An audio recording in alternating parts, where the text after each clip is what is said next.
هلا، وشلونكم بنات؟ أخباركم؟ إن شاء الله يا رب كلكم بخير وصحة وعافية.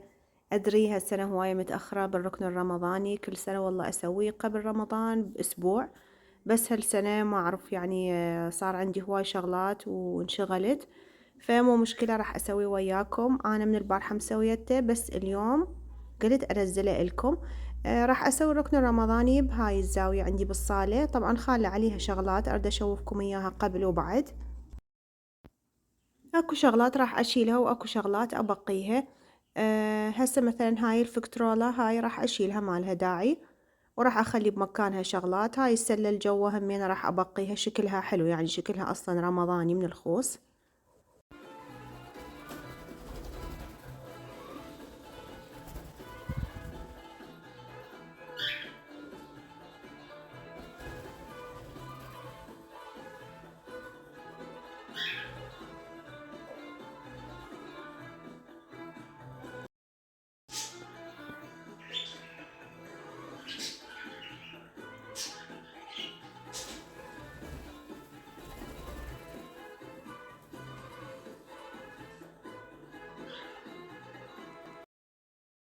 وعندي هنا قطعة قماش، طبعا هي تنفع تعلقيها او تنفع تخليها مثلا على ميز، او بهالطريقة اللي انا خليتها. حسيت انه الوانها حلوة وتنطي فد يعني تغيير حلو للزاوية الرمضانية.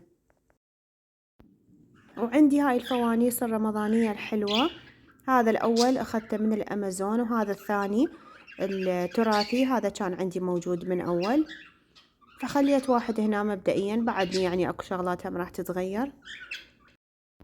وعندي هاي التعليقة من الخوص بنات كلش حلوة وتنطي فد شكل تراثي روعة يخبل، وهي ما شاء الله يعني كلش كبيرة.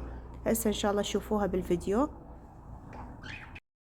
وعندي سلات اثنين، خليت وحدة بيها تمر ووحدة تين، يعني شغلات بسيطة بس تنطي أجواء روعة، خاصة للمكان اللي دائما انتم موجودين بيه تقعدون بيه.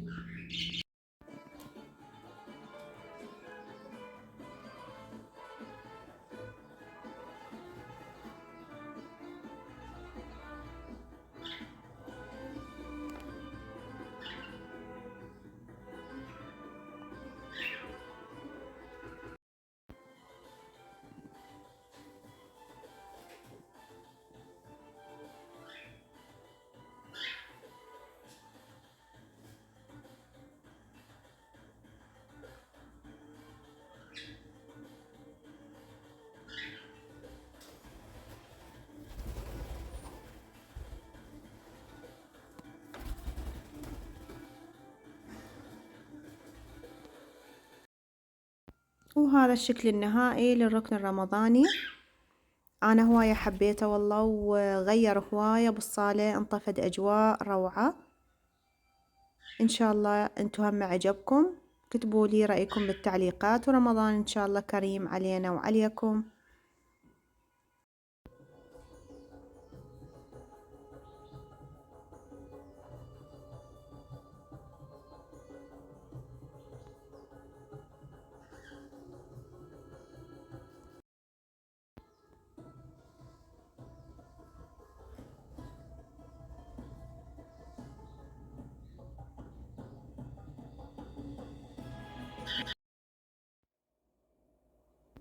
وبالمطبخ بنات هم أنا سويت يعني زاوية رمضانية جدا بسيطة. طبعا هاي البوفية هي أصلا عندي موجودة بالمطبخ، خالة عليها شغلات. فهنا أنا كانت عندي أجهزة ومكاين يعني كهربائية ما أستخدمها بصورة دائمة، فقلت خلي أشيلها وأستغل يعني أخلي عليها شغلات حلوة تنطي فد أجواء حلوة بالمطبخ. فخليت فناجين، استكاين، فانوس حلو، هذول الفنانيس يعني فد شكلها كلش حلو والله يعني. وخليتها مينة زينة وياها لايتات بالليل، يعني شكلها جدا حلو.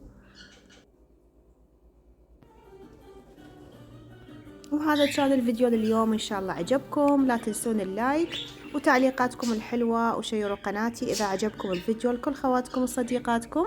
انتظروني بالفيديو الجاي، احبكم هواي، باي باي.